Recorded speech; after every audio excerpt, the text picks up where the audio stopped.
In the golden age of American motorsport, when rules were loose and innovation was wild, there was one man who refused to play by the book. His name was Smokey Yunick, and he wasn't just a mechanic, he was a mad scientist in grease-stained coveralls. While others tuned engines, Smokey rewrote the laws of racing physics. His hacks weren't just clever, they were revolutionary, and one of them changed racing forever. To understand Smokey's story, we need to go back to the 1950s and 60s, an era when NASCAR was raw, rebellious, and rapidly growing. Stock car racing was the heart of Southern America, a mix of moonshine mechanics, local heroes, and Detroit muscle. The cars were supposed to be stock, meaning close to what you could buy off the showroom floor. But everyone, and I mean everyone, was bending the rules. Yet no one bent them quite like Smokey Yunick. Smokey started as a World War II bomber pilot before becoming one of the most brilliant mechanics NASCAR had ever seen. His approach to racing was simple: find every loophole possible and exploit it. He didn't cheat, at least not in his mind. He innovated. Smokey's philosophy was that if the rule book didn't explicitly say no, then it meant yes. That mindset would make him both a legend and a nightmare for NASCAR officials. By the early 1960s, Smokey's best damn garage in town, located in Daytona Beach, Florida, had become the epicenter of racing genius. Drivers like Fireball Roberts and Herb Thomas trusted him completely. His cars were fast, faster than they had any right to be, and that speed didn't come from luck. It came from Smokey's relentless creativity and his deep understanding of how machines worked. One of his most famous innovations came from a simple limitation: fuel. NASCAR had a strict rule. The fuel tank could only hold 22 gallons. Teams would stretch that to the limit, but Smokey thought differently. He realized that the rule only mentioned the tank, not the fuel system, so he redesigned the fuel lines to be massive, 2 inches wide and 12 feet long, effectively adding several extra gallons of fuel hidden throughout the car. To the naked eye, it looked completely legal. During inspection one day, NASCAR officials became suspicious and decided to remove Smokey's gas tank. They found nothing illegal about it. It was exactly 22 gallons, just as the rule said. But when they handed it back, one of the inspectors joked, "You can't drive that car now.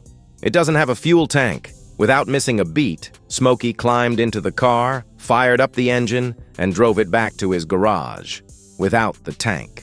The crowd watched in shock as he rolled away, proving that the car could still run purely on the fuel stored in those oversized lines. That stunt became racing legend. But beyond the humor and defiance, it represented something much deeper.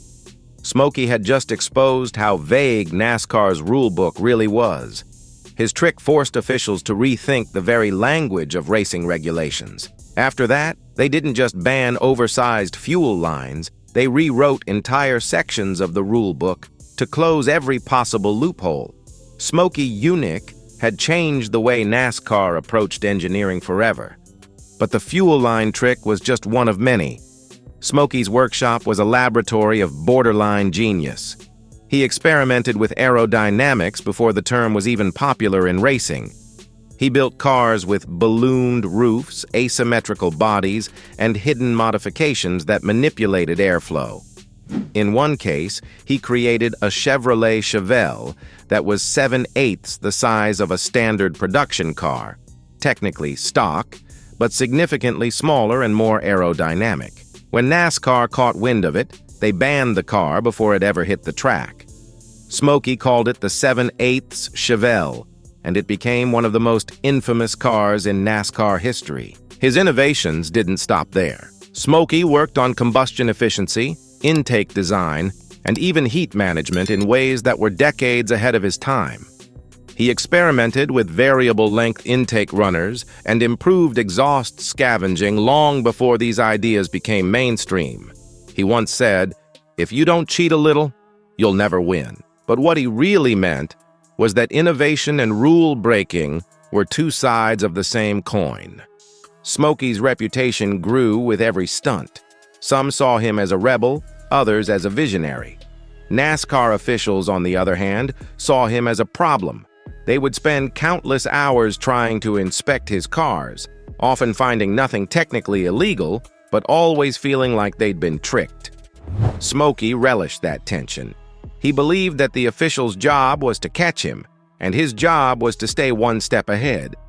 What made Smokey unique wasn't just his defiance, it was his ability to think in systems. While most engineers focused on individual components like engines or suspensions, Smokey saw the car as an ecosystem. He understood how tiny changes in one area could influence the whole machine. That's why his cars always felt different, smoother, faster, more balanced. He used psychology as much as mechanics, intimidating competitors and inspectors alike.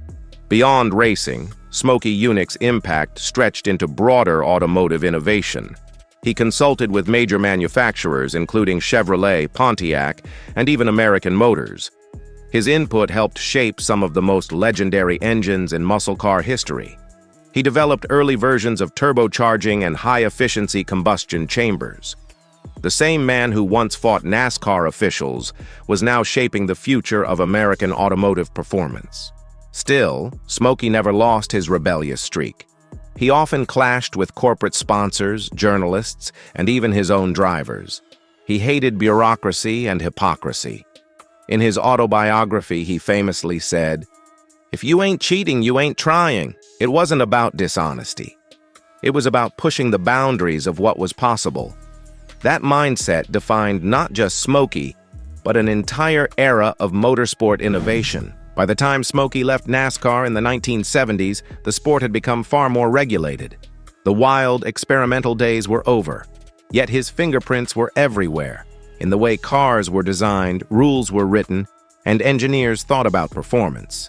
NASCAR had to evolve because of him. And though they might not have admitted it, the sport owed a lot of its progress to Smokey Yunick's relentless ingenuity. Even decades later, modern engineers still study Smokey's ideas. His technical papers, sketches, and workshop notes show a mind constantly chasing perfection. His approach wasn't about cheating. It was about finding truth in engineering. Smokey understood that performance wasn't just horsepower, it was efficiency, balance, and understanding the hidden interactions between parts.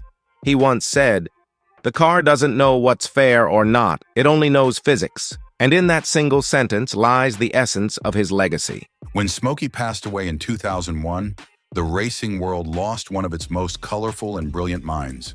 But his influence never faded.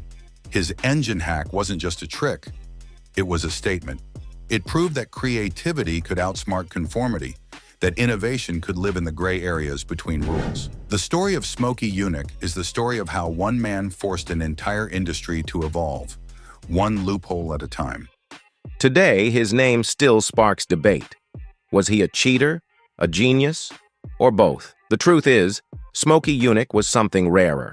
A pioneer who showed that progress doesn't come from following the rules, but from understanding them so well that you can rewrite them.